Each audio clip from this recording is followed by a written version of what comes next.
often exciting to look to the future of UNO, what it might be like in times to come. Sometimes, though, it's important to stop and take a good look at the past of the university, the people and the happenings that help make the excitement of future history possible. With this in mind, join me for Reflections in Time.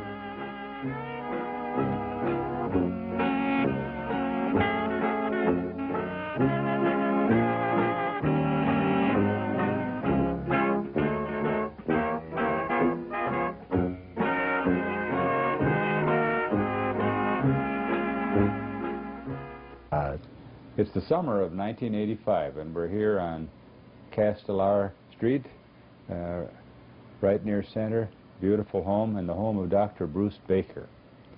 And what we're doing this morning as we record these minutes together is to reflect on the life and the times of Bruce Baker. The reason we're doing this is because he spent a lot of time at the University of Omaha and the University of Nebraska at Omaha. And what we've started to do over the years, as some of you may know, is prepare a series for our archives and for our library, which we call Reflections in Time. And today, Bruce and I are going to reflect on his life and his times. Now, some of the things you may talk about you haven't thought about for 30, 40 years, but let's just let them come out. First of all, Bruce, you and I have known each other for a good many years. I don't really think I know a lot about your early life. Where did it all start for you, Bruce? I was born in Council Bluffs, just across the way, of course. Oh, close to. Very close indeed. Not on a farm or a log cabin, but just just there. They have town log cabins too, don't they? Well, I went Lincoln High School at any rate, and spent most of my life, all my life, through high school there. Graduated from Abraham Lincoln High School, and at that time then went off to college and came back a bit later. Now, you know, it's fun to pause once in a while when we talk about early life. Sort of, that activity sort of sets the pattern for life. Did you, as a little boy, if you can recall this, like school? Did you enjoy going to school? Yes, I did. I used to play school, which I guess is kind of corny to kids today, but I did that. And I suspect really wanted to be a teacher much longer than I realized, even later as an adult, since I did several other things before going into teaching. But I did like school, and I was fortunate in throughout the years, particularly in high school, to be surrounded by people who, believe it or not, like school too. Did you come from a big family, a small family? No, just two of us, my sister and I. My sister 2 years younger. She went to a country school. We did move out the country later on. I drove over by there the other day. It was great fun. Well, then it was off to college after your early years in Council Bluffs. Where was that? That was at Harvard. Oh. I was... That's a long way off. A long way. I'd never been there, Paul. Never been farther east than Chicago. But I wanted to go to Harvard Law School, I thought, and then I had a teacher, an English teacher, you might guess, who said, where are you going to college? And I said, I thought Simpson College in Annola, because it's about the only college I'd been to, a very fine old school, and associated with our church. And I'd been there in summers for camps, that kind of thing. And she said, well, that's all right, but why don't you take the entrance exams and the SAT and so forth for Harvard? And I said, well, I couldn't afford to go there. Sounds like you were a good student and she was encouraging you. I think she thought so, but then she was prejudiced. She knew my family, and she was one of these wonderful people. Friend of the family. Right, yes. She was a wonderful woman and was most encouraging. She had no children of her own, but she had thousands, literally, of us whom she had been mentor to. And often the case with good teachers. Yes, indeed.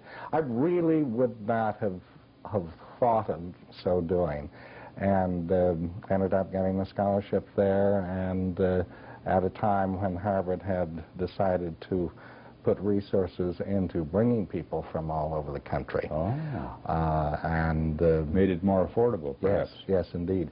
They were the first to suggest that admissions ought to be one thing and then financial aid another, and once you were admitted, then they did everything they could to see that you got there. And I had a combination of a student loan and what we call work-study now, made beds in the law school, and worked around the dorms, and what we now call direct loans to be paid back later. It was a combination package, and of course allowed me, with the help of my family, to go. Harvard, a very famous university. Any people, any professors, any classes that stand out as being very important in your life? I was in history for a while, so most of now the you're heading for law at that time, I was heading for law, so I was doing it all standard just the way it ought to be done. Only problem was the history courses weren't going as well as the English courses were. And Howard Mumford Jones, who was an American Lit professor, a long time and well esteemed, was teaching a course in American literature after World War I. And I got very interested in that course and decided about halfway through that I really had selected the wrong major, but Harvard, with its innovations in spite of its age, had a wonderful combination called history and literature that allowed me to finish up in the 4 years. Oh, so you kept your pattern of history, right, but the emphasis became English. Right. So how did a Midwestern boy fit in out there in the Ivy League? Well, I went out with a red plaid shirt, and I don't know what the pants were, on the New England States train with a great deal of fear, anxiety, and excitement. But that was for naught. Harvard had consciously, as I mentioned, tried to bring people from everywhere. And I suppose I felt, certainly in the first year, the effects of not having written compositions as much as many from prep schools had. But I found that indeed the background at Abraham Lincoln High School in Council Bluffs was a very good one. Of course, we had a very distinguished alumnus, Harvard president, who came, Nathan Pusey, came the very year that I was freshman. So I had that sort of psychologically going for me. It helped to relieve me a bit. Now, as you went through your undergraduate program, then the lure of teaching became stronger and stronger, did it? Yes, it did, although I didn't really acknowledge it, I think. What did you want to be at that time? Do you remember? I really wanted to be a lawyer and go did. into my father's real estate business in Council Bluffs. I'm still interested in real estate. Karen tells me that I buy houses or look at houses as other people do shoes. It's absolutely untrue. But I'm interested anyway, and I go to open houses as other people go to bars or whatever. Sure. At any rate, I was sincerely interested in that. I'd worked with my father in the summers right along. We got along well. We were very different people, but we worked well together, and I was intrigued with the business. So I really didn't think much about teaching until I'd been in the business a couple of years, and we were doing well. And you were back in the real estate business? Yes, we came back. Karen and I were married just before my senior year. Where you and Karen met? Where was that? Right. We met at Abraham Lincoln High School. Did you? Went to school together? Yes, indeed. Then she went to Ames, Iowa State, and I was off in the East. And in those days, my Harvard classmates decided they were going to become either famous, rich, or infamous and poor before they did anything in terms of getting married or having children or whatever. But we reversed that pattern. We're married just before my senior year. Oh, yeah. Karen worked at the Harvard Business School that last year, and I finished up. So we came back together to having had our first year of married life out there. And I went into business, and as I say, worked pretty well. But as almost egotistical as it sounds today, when the job market is so very difficult, I really was not happy in it, and I wasn't sure that one would be happy in work, but I really wanted to try. And I started then my military time. I was in the 6 months program at that time. We haven't pegged this down in terms of years. Oh, it's a good thing I'm an English teacher, not a mathematician. That would have been 58 or 57. I graduated from college. And then for about a year in the business, and then went to the military, and at that time had time to sort out a lot of things. And you enjoy the military? Yes, more than I thought I might. What did you do? I was a clerk typist. here in I wrote Did you go somewhere? at Fort Leonard Wood. You started to write. Fort Leonard Wood, I started to write, and the company commander had me do all this correspondence and all of that, so I guess I had begun the English career at that. But it was a short point. time in service. You weren't in for time. a long period. That was the time, Paul, when they had the 6-month active duty program, then you were in for 60 years. Into some sort of reserve. Yes, indeed, Ah. with summer camps and all that. But I did start back to school then as at the University of Omaha. Well, now you came back to our university, Yes. and in what way did you come to it? I thought I should definitely wanted to teach, so I very naively went to the superintendent of schools in Council Bluffs and said that I had a degree and I'd like to teach social studies in the local high school. And he said, did I have certification? I'd never heard of Never heard of that. So I came to the University of Nebraska at Omaha, or University of Omaha then, and talked with several people. Who's the first people that you touched over One here? I remember, of course, was Ralph Wardle. Oh, yes. I was sent to him by someone in the admissions office, however. Maybe it's just as well I've forgotten that particular person, because instead of sending me to the College of Education for certification, they sent me to Ralph Wardle in English. Another miscue that turned out right. Turned out to be right. And he very politely and carefully suggested that maybe a year and a half of certification wouldn't be necessary, that he had talked with then President Bale about a new program that would be similar to our graduate intern program, graduate teaching program. Didn't have it that day. And that he wondered if I would like to begin teaching on a part-time basis in the freshman comp program while I worked on my master's. So that's how it began. That is really your first real experience in teaching. Yes, indeed. I was wondering when you were going to mention Wardle, and you did right up front. Well, he was not only a mentor, but a very good friend.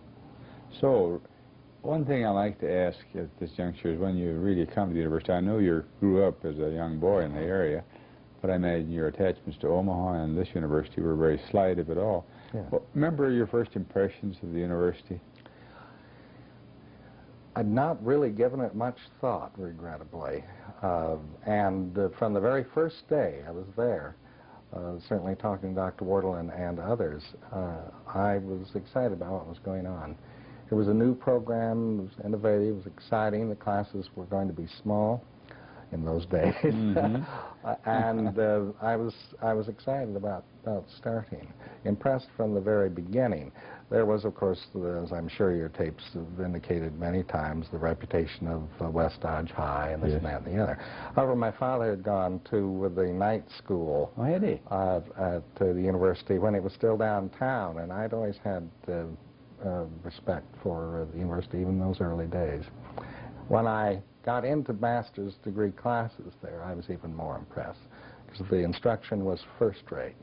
Absolutely first-rate. Dr. Wardle and Bob Harper were among the best teachers I had ever had at Harvard or anyplace else. And they not only were they academically superbly trained, but they were fine human beings who believed what happened in the classroom, something that I think is one of our major causes for fame and something I'm very strong on at the university. Dr. Wardle and Dr. Harper really stood out and made things great as you started. Here I was, had not been in the classroom before except as a student, had to start teaching a composition class. Yeah, you had quite a bit of stuff going here. Indeed, indeed. And Dr. Harper very kindly suggested that I might office with him. Well, I was going to be taking classes from him. I didn't know how well that would work out. But it was wonderful. I don't know to this day whether that was a ploy to be sure that he could sort of see that I did it as well as I could as a novice. He was director of freshman English then, the very job that I hold now. Hold now in 1985. Yes. So it was great fun for me there, and also a lot of work.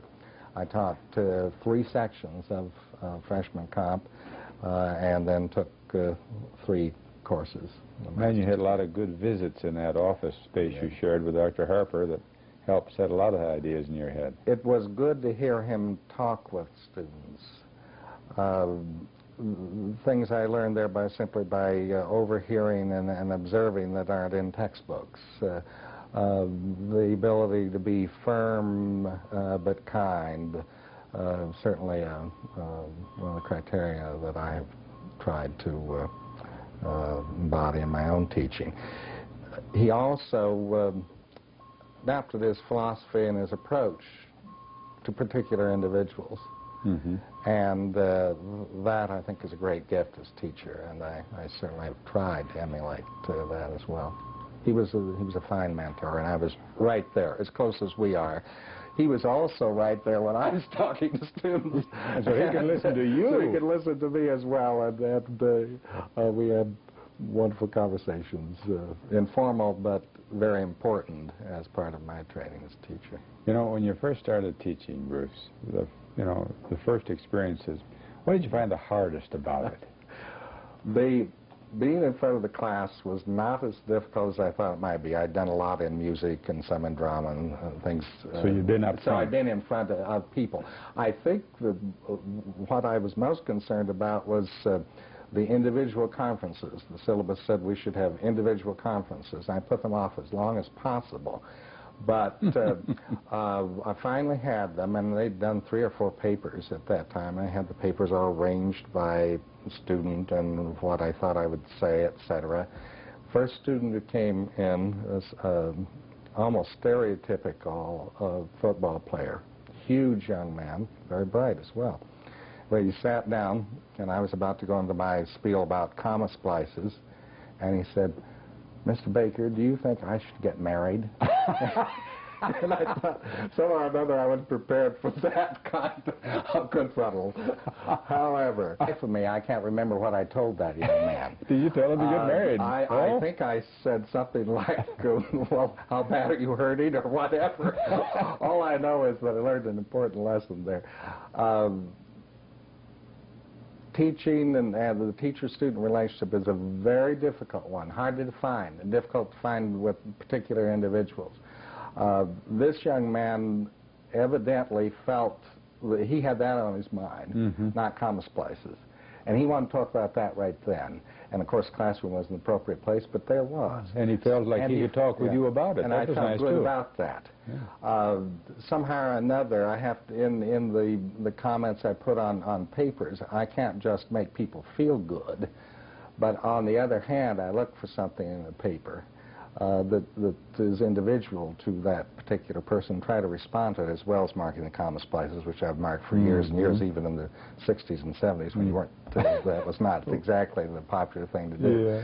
Yeah. Nevertheless, that particular student as an individual was, I think, the kind of thing that our university has always stood for. And I liked that kind of relationship. I agree. So your first years as a student in graduate level work and teaching were pleasant ones, although hard work. Very much so. I was at school more than either Karen or I wanted, of course. And there was one phone, Paul, in the entire department at that time. Since we lived in Council Bluffs and I commuted, I was always there.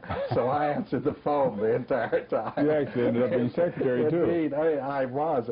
In fact, some years later, I went in to see Ralph Wardle, and I said, Dr. Wardle, I still tend to call him that after all these years.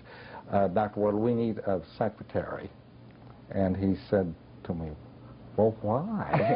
And I said, well, I've been answering the phone for everyone for the last 3 years. And he was very gracious about it, and I'm not sure he ever quite hadn't crossed his mind. Said, no, as long as you answered the phone. As long as I answered the phone. Yeah. But we joked about that in the past. And indeed, it was a kind of growing time, as we all know in the university, where suddenly, with 10, 15 people on the staff, many of whom were part-time at that time, we were getting calls all the time.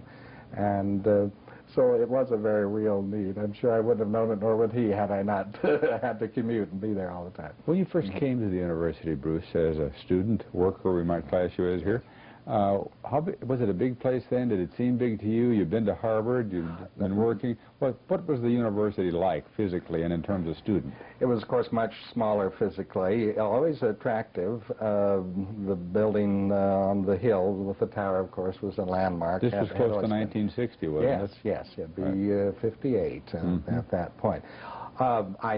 What I was interested in, first off, was that Dr. Wardle said that we must meet the next day before I was hired with Dr. Bale. Well, I was terrified because I just come from a huge university where I shook hands with the president of the Memorial Church on occasion. That was about it. Here I was to be interviewed by the president. And all those who have known Dr. Bale over the years know that he, in those days, of course, very definitely interviewed every single person. With commanding presence. Indeed. I will never forget that day because I really was terrified by it. And Dr. Wardle said to me before we went in, he said, Dr. Bale's just had the news that there is a crisis, I think it was in Lebanon, and he's very upset. He's quite sure that this will affect enrollment adversely. So I went in, and after the introductions, Dr. Bale basically told me just that. There was really no reason for my services because I hadn't been hired yet. There was no reason for my services because the enrollment was going to be down drastically because of people going off to Lebanon. Gave you a very warm feeling, didn't it? And I responded. I'm sure, looking back now, Dr. Wardle wondered how in the world I had dared to say what I said. What seemed to be very sensible, and that was that I thought maybe more students, more young men particularly, would come back to school so that they wouldn't have to go to Lebanon. And there was just sort of silence. And I thought later, Dr. Wardle no doubt thought, well, that's the end of Baker. That takes care of Baker. Here we go. And he just looked at, I mean, I don't know yet because I detected, obviously, that I had made a faux pas and responded. I don't think so. I always found Dr. Bale in many years thereafter, and the story was a pretty good one. He did hire me, obviously. But I think I always felt that Dr. Bale needed to hear what was on people's minds, and that was the only way I could handle things anyway, and the way I thought they ought to be handled. And don't you feel he liked that? Yes, I do. I do indeed. In fact, I think because of the strength of his personality, there was a tendency there to intimidate. And that, I know there were the arguments and this and that and the other, but I never found him not to at least listen after a while. It might have taken a few minutes, but I always had that kind of relationship with him, and I like that very much. The point, of course, he always felt very free to tell me just what I ought to do.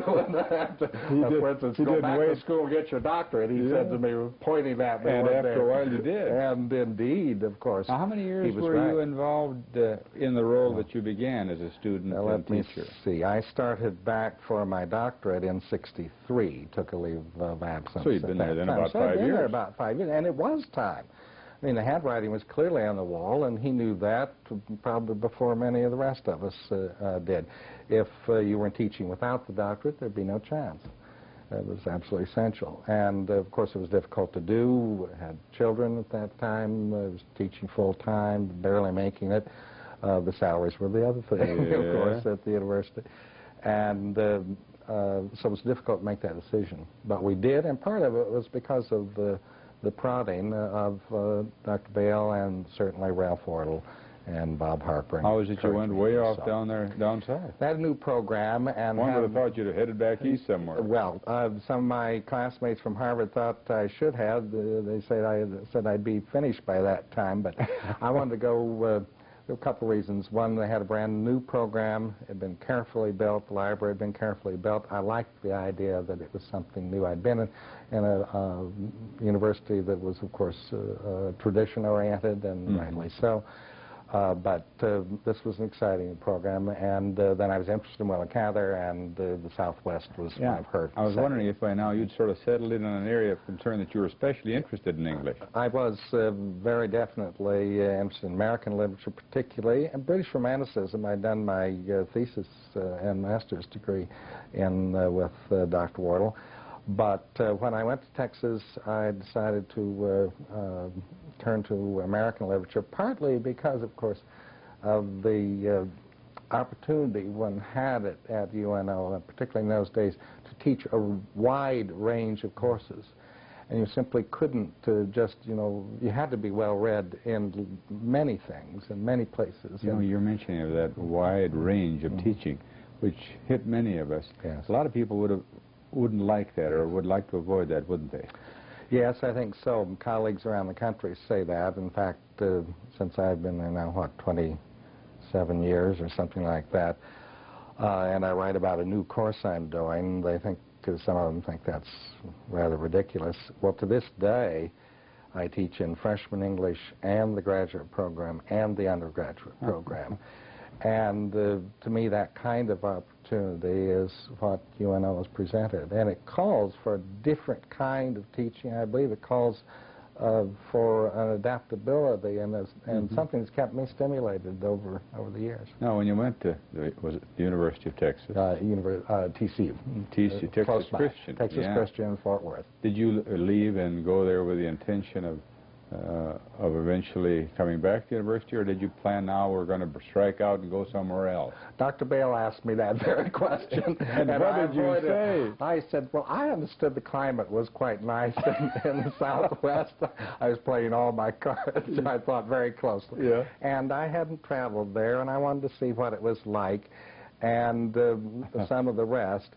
And then I believe it was in that conversation that he said, but I understand you've bought a home here. And I thought, shouldn't have done that. Should have waited. I didn't really know at that time. I liked what was here in spite of some fun. The handwriting was clearly on the wall, to use that old cliche, that we were going to have funding on a broader base. Yeah, you left about the time of some of the middle levy tries and that sort of thing, didn't you? Yes. So you had the feel for what was going on here. I worked for the increase in the middle levy, as most of us did, to believe in the university and what we were trying to do. But I didn't really think it was the solution. It was difficult, of course, for Dr. Bale and all of us who were connected with the university.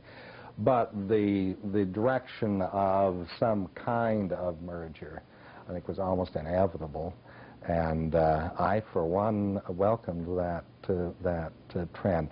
I was at the point, Paul, where it's hard to say, again, here in a job economy now, it is very difficult to make moves and all, but it was not so then. No. One could go practically anywhere. Yeah. And it was at the point where something had to be done, or people would simply be at UNO then for a couple of years and get the kind of teaching experience that I'm talking about, and then move. Right. Right. And there was much more fluidity among teaching. Oh, very much so.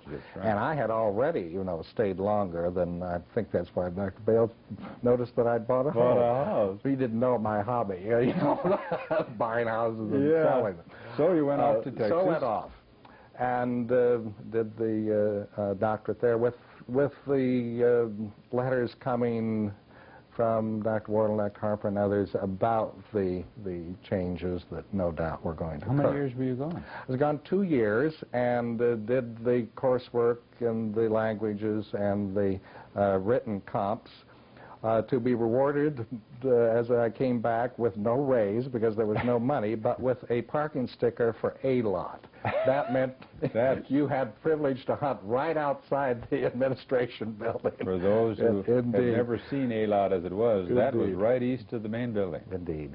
That was the class place to be. That was it. And that, along with an award of tenure, which is so very difficult, of course, to get in any university these days. Not that it was easy then, but it was certainly easier. And at the risk of terrible immodesty, the problem was not whether to get tenure, but whether one could afford to stay on in a place that one believed in. And that question did come to you. Yes, indeed. Indeed. But very seriously. Back you came. We came. I had After all, you owned a house. Yes, you're right. Indeed. Almost put it on the market when we returned. I had great faith in Robert Spire, who was president of the Board of Regents soon thereafter, if not exactly at that time, and is now, of course, Attorney General. Mr. Spire seems always to have come forth, in my view, at a time when it was very important, crucial. And those were crucial years. And those were crucial times and very difficult ones. Everyone's personality was involved. Some at Lincoln thought if we went through merger, or some of us thought that we'd be swallowed up by Lincoln, and some of my colleagues in the English department in Lincoln said, no, we're worried about the other way around, this kind of thing. It was a volatile time, and emotions running very high. But I was a staunch supporter of the merger, and I felt that Mr. Spire, in very difficult times, was faced with leading the university in a direction that certainly had its problems, but also its great opportunities. Let's talk a little bit about the curriculum now. Yes. You've been involved with the English program at the university as a student and as a teacher for a lot of years. As you began, as both a student and as a student assistant teacher, was the English program then rather small and not nearly with the breadth, depth of what we have today? What was it like? It was surprisingly broad. Dr. Harper did, however, everything in American literature, almost everything in American literature. Dr. Wardle did the courses in English literature. Then Dr. Harper supervised the freshman teaching program. Most of us were part-time there. So the offerings were broad, although of course very limited. You had to get a course when it came up, or you might not get it in your 3 or 4 years. It wasn't offered every year. No, not by any means. But there was an attempt even then to keep the curriculum, yes, pretty traditional, but broadened, so that in a period of students' 4 years, certainly, you could get what was needed. That became increasingly difficult, of course. Was a lot of the, let's say, freshman English, the lower division courses taught by graduate assistants like yourself? I was the only one at that time. There were a number of part-time people who had master's degrees. I can't remember if, I know Dr. Harper taught in the freshman program as well. I don't know if Dr. Wardle had time then or not. But remember who the faculty were at that time? Marion Marsh Brown was one of my very favorite people. Marion was supervisor of practice teachers in the Omaha Public Schools at that time, and as such, she was a wonderful resource for a new teacher. If there was something in the handbook and grammar that I needed help with, she always was very straightforward and was she into writing then too? She had begun to write, but was already finding that there wasn't the kind of time. The commitment of teaching at the university has always been very great indeed. If it were taken seriously as she did, wasn't that sustained time to write. So she later retired early in order to do some more writing. The curriculum wasn't so small then, really, as you began. Surprisingly broad. However, we needed, of course, additional staff desperately. And with the unsettled days, would we be a state institution? Would we die in the vine? Would we remain municipal? Whatever. It was not exactly a place that one could attract a number of people to. I know when I was chairman of the department, became chairman of the department, I was chair after Dr. Wardle. One of the chief responsibilities I had was to try to sell people on the idea of coming to our university. And at that time it wasn't so easy. No, it wasn't. What year would this have been then? Let's see. When you became department head? I think 69. Right after the merger. Right after the merger. Which was not too settled either. No, no, indeed not. was still an unsettled time, and then we were still suffering, I suppose we always will. You know, Omaha in the middle of the Midwest. Why do you go to Omaha? You must be going somewhere else. That kind of syndrome. I found, however, if I could get the young scholars here and have them meet the faculty, meet with students, attend classes, see the kind of personal involvement that our university had, that they were often very interested. So always, I think, the people at the university that made the difference. It's an old cliche, I suppose I picked up from Mabel, but it's, I think, absolutely true. That's what we had to offer: people who cared about students, cared about what went on in the classroom, cared about each other, although we've always had the freedom to live wherever we wanted. We weren't necessarily in a faculty row. So those intangibles, but very important things for new faculty, I used in recruiting. You know, one thing I wanted to pause with before we moved into other changes in the curriculum and administratively in the department, that period of unrest, you might say, not only the unrestful 60s for student life, but with us and the merger, that became a very, we don't know what's going to happen period. Do you think that had an effect on some things at our university? I think it did. Instead of seeing what a rich heritage we had, one of the few institutions in the country, I still believe, at least in my day when I came on board as a teacher, of an institution that valued teaching more than just in lip service. There was a kind of search for identity. I think it's still going on. Are we to be a small Lincoln, patterned on that pattern? Or are we, and my own prejudice will show here, to be who we are in the best possible way? The non-traditional student, for instance, Paul, it's a key term now in all the newspapers and all the rest. Why, we were teaching non-traditional students years ago. My wife was in your class. Yes, she was. Years ago. Yes. Pregnant with our first child and taking a speech course. That wasn't really traditional in those days, was it? No.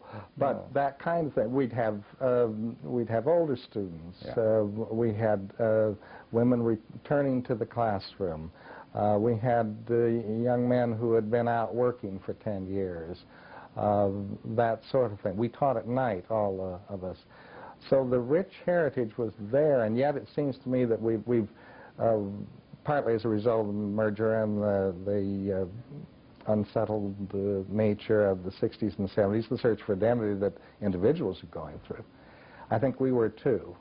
I'm not sure we're yet really comfortable with who we are. If we want simply to be a sort of second or third rate research institution, that distresses me. To be a first rate research institution, in my view, one has to have the kind of financial backing that I don't think is really possible in the political climate of the day. And yet the drift at the university right now is very clearly toward research. We feel that pressure more now. Not that I'm against that by any means. I've tried to do a respectable amount of titles, but not leave blanks in the annual reports year and I believe in writing when I have something to say and have time to say, or can take time to say it. But I think that unsettledness still hangs over us a bit, and I wish and hope for the future of the university that we somehow or another settle into who we are and are content with that. Every individual has to do that. It's one of the lessons of the 60s and 70s, I think. Those were the most difficult days in the classroom for me, I know that. Moratorium day.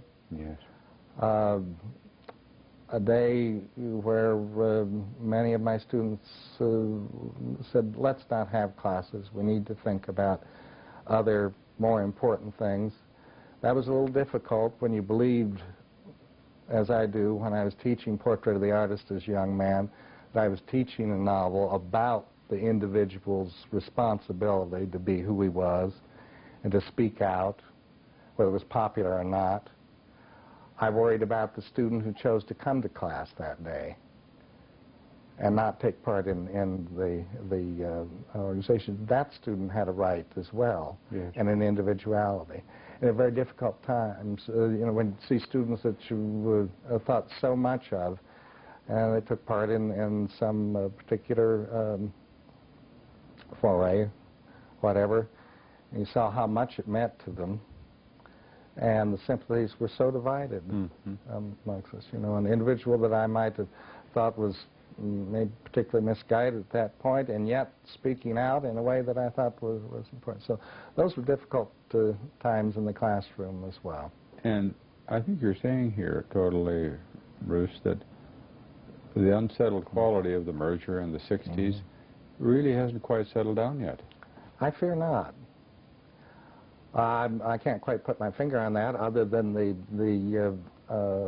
reflection partly on what's happening in education around the country. The lack of mobility now. The people, if you're in a job, you know, and I think even Mabel L wouldn't like that. He would want people to stay simply because they had a job, you know. Yeah. That isn't the way you grow and maintain a great university. Yeah, so there's that kind of thing.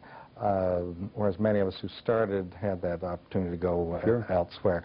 Young teachers coming to us do everything they can to get a tenure appointment. They must.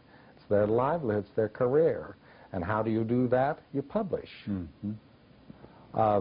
We've been very fortunate, I think, in getting as many young people into the university who are also interested in what happens in the classroom. But there are limited amounts of time available and limited amounts of energy. 3-hour class is not, you know, I begin next Monday. That's not that 3 hours and 40 minutes, and this isn't a commercial, sounds it, doesn't it? There's the exhaustion after the 3 hours and the preparation for the one next door. When does one write? Dr. Wardle used to take every summer off, bless his heart, and good for him. That's when his books were produced. Yeah. Not during the school year. Not during the school year. And the emphasis and the drift toward research has made it difficult to maintain the standards we've generally set over the years for excellence in teaching and an emphasis on student-teacher relationships. I fear so. What I'm concerned about is that obviously research is more, you can document it. It's there. It can be read by peers. It has been read by referees if it's in a responsible refereed journal. It's clear-cut and it's understandable. That's where we look. But the old question of how what goes on in the classroom is tested, is evaluated, is very difficult. I think it was almost easier, it was easier, when Dr. Harper heard what I said to students. I mean, he had a sense over a couple of years' time of what I was doing and could steer me here, there, and the other place. He knew he didn't have to have an evaluation instrument. Now, that, of course, is not possible, and that's where my concern is. Where is the fine line? And I think many of our administrators are trying very hard to find that line responsibly. How much can you push? I just don't want to see us become a second-rate research institution, when I think we've always been a first-rate university interested in teaching. Speaking of teaching, let's go back to the curriculum again for a bit. As you came and as you started to teach and as you worked when you came back, became department head, let's sort of take the involvement, the chronology of the English department. We've kept a rather traditional curriculum over the years, developed by Dr. Harper and Wardle. Not strict from the inertia, but through a belief that many in English departments share around the country, that there is a heritage there. Not only a historical one that was interesting in the past, but one that's important for the present. And that in having a curriculum that exposes students more than exposes them, lets them deal with crucial issues as they have been dealt with by famous, important, significant writers, poets, prose writers, novelists, whatever it may be. that that's the stuff of our discipline. On the other hand, certainly we've tried to be innovative in giving special topics courses. We've given them in detective fiction. We've given them in even one in sports literature that was far better than the title might suggest in terms of the fine writers that were there, John Updike and the rest. I've given a course in Willa Cather for some years at various levels. We've had a lot of room in the curriculum to develop new courses and respond to interest. However, I suspect there's not been as much change in the English curriculum as there might have been in some of the other departments. Well, we haven't been trendy, have we?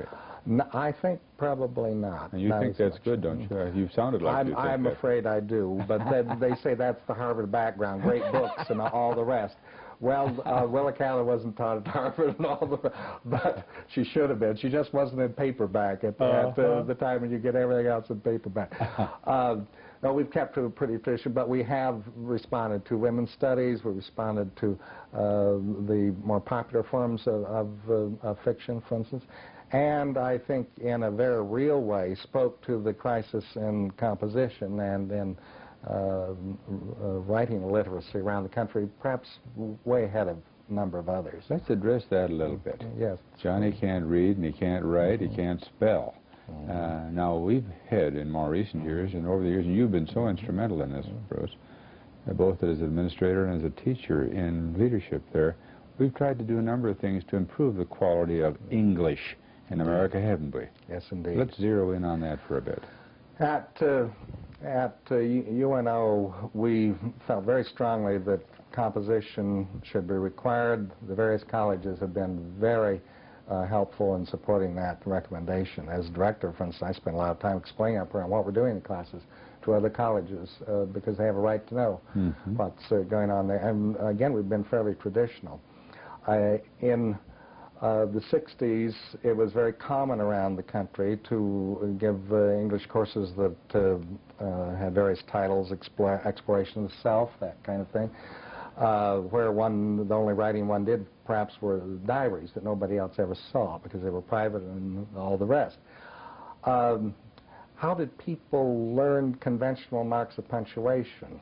Now, I suppose the discovery itself is a lot more important, maybe, at certain ages in one's life to learning conventional punctuation. There comes a time, however, when one has to put a sentence together with a period at the end, capital letter at the beginning, and the words properly spelled. Job application, wherever it may be. And so we never gave that up at the university, but we did some years ago, particularly when Dick Lane was chair, put a new emphasis on the writing. We tried to get our courses more individualized. We lowered the numbers. We're grateful to the administration regions for allowing us to do that because we said we must teach writing, not a composition, putting things together in an organized way, using conventional marks of punctuation, knowing what options are available to a writer, rather than using freshman comp as exploration of poetry, which God knows I love dearly. But let's leave that for other courses and do in the composition courses what the title suggests. One kind of hairy question here. Were we doing all this spade work because the high schools weren't? Are they shirking some of their responsibility? Is that part of the problem here? I think it was, at the time we began this, part of it was that they have 35, 45 students in a given class and then 6 classes a day. If an English teacher assigned one paragraph, think of what that night meant. So we can't point fingers, and I suspect we did, to a certain extent, to get support and this and that and the other. But it was a national disaster brought on by a number of things. And I think part of it was philosophical, that it didn't really matter. Student to speak exactly as he spoke at home, that was fine and dandy. Only to find that he embarrassed himself terribly in a job opportunity where he had to speak in perhaps a different language. Was there sort of an ebb and flow in all of this? Was English and its usage and literacy better, and then it became worse, and then better and worse, or has it always been kind of lousy? I tried to paper one time to suggest that no matter what English said, you know, the language was going to change, and so it always had, always would. But it's very slow to change, and I think students need to know the options. We stress, for instance, various kinds of literacy, various kinds, not that something is terrible, you should ever say that in your whole life, or you'll be damned to wherever. Not at all. But the different language levels are appropriate, different places, to different audiences, and different environments. The linguist, of course, helped us there. And saying that just as one perhaps dresses a bit differently for a different occasion, so the language can be adapted. The most important reason why we've been here these many years, Bruce, are students. Absolutely. Let's talk about the student. Can you remember the picture of the student when you began? And now, just sort of, if that's an evolving change too, what has it been? It has been, but I think there's been a constant to, you know, the differences in styles and whatever. We've just returned from England where some of the students have the punk hairdos and all the rest. It seems so strange. And yet, those things slide over the years. Can't really remember how dressed, looked, or whatever. I do remember some constants that I think we've had at the university, and that is more than our share, in my view, of students who are committed to what they're doing there for a variety of reasons. It may be because they work half the time, and so the time that they're in class is particularly important. They may be paying their own, part of their own, a great deal of their own, everything of their own. The traditional student at UNO has certainly been one who's been in the work world. That's meant, it seems to me, that there are expectations they bring. Some are good, some are bad. Sometimes, you know, I get the, oh, I couldn't possibly take the exam tomorrow because I worked 45 hours this week. I can't help that, and I don't like it, and I'm sure they don't either, and, you know, it's very sad indeed that they have to work that much in order, but, and that's why it's important for us, for instance, as faculty, to have on our syllabus when the exams are going to be. We'd tried to do that at the university long before we were required to. There's been an awareness of our student body, I think, right along, and young people who are there for a reason, and not simply because it's the thing to do. Don't you think we have more of them than a lot of schools do? I really do. I really do, and I've enjoyed that over the years. It is a motivational factor, there's no question about it.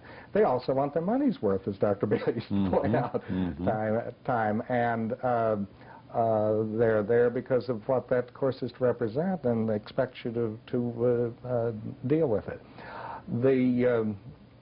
That has, I think, remained pretty constant. Also very interesting people from various walks of life. Yes. Not at all the homogeneous kind of colleges that some colleges have allowed themselves to be. To return to what Harvard tried to do in the very years I went. You see, it was they did not want to become a place for prep school students only, and took definite steps to see that they wouldn't. We've sort of had that built in. Just a natural stratified sample. Exactly. And then with the merger, and I think the increase in prestige of the university and all, we began getting more students who otherwise might not have come here to us. So we have a wonderful mix, and that's very stimulating to a teacher and to a student body. The international students, I think, bring a dimension to our program as well. Glenn Newkirk of our department started a trip abroad for students, and I've helped him in that as co-director a couple of times, 3 times, I guess. That's important, too, that we get our students out away from the environment that is theirs. But students have been where the action is. Of course, there are wonderful stories. One, here's my favorite excuse. Dr. Baker, I couldn't turn in my paper because I had polio.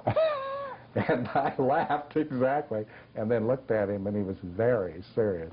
I thought, you've just blown this one, you know, laughed in the face of someone's disaster. And so I retreated quickly and said, when was it? Well, 10 years ago, but every once in a while it bothers me, and I just suggested it might be when a paper was due. Yes. Now, you've been at this a long time, Bruce. Indeed. And you have a heavy emphasis in your thinking, your philosophy generally on teaching. Yes. Ever wish you'd done something else? Oh, I suppose there are times when I wish I'd written that book on Willa Cather, that I'll probably have to retire before I do now. Not really. I think partly because we've tried to get away to other places from time to time. We're in Afghanistan on Fulbright in 1976. I taught at TCU in the visiting professorship 1 year, did some summer work at the University of Iowa, read papers in the East every year if I possibly can, or to get back. One needs that. But the opportunities in teaching have been very satisfying, because they do provide, after all, a new term every term, new students every term, a new course if you can get it through and have the energy to provide it. And because of that, there is constant stimulation, which I'm most grateful. It's also constant work, of course. But that's the name of it all, and I've enjoyed it immensely. I guess we would wind up with a question like this, Bruce. To you, what's been the greatest source of real satisfaction in your life's work? Certainly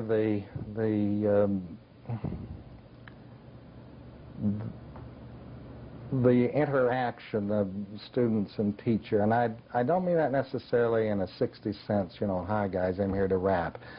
One does have an influence. There's no question about that. And when taught as long as I have, not only in Omaha, but everywhere we go as a former student, but people who remember little things that happened in a particular class that were important to them. It has to do with what I think is so important to me, and that is the significance of teaching.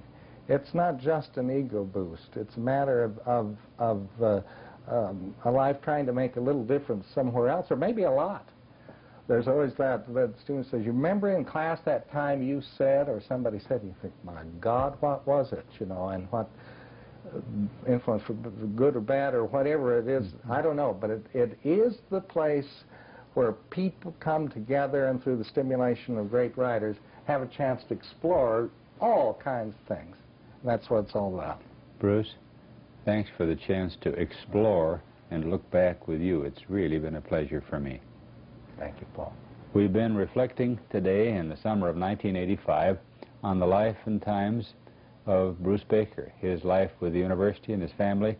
We thank him, and we thank all of you that look back on the history of the university for being with us for another Reflections in Time.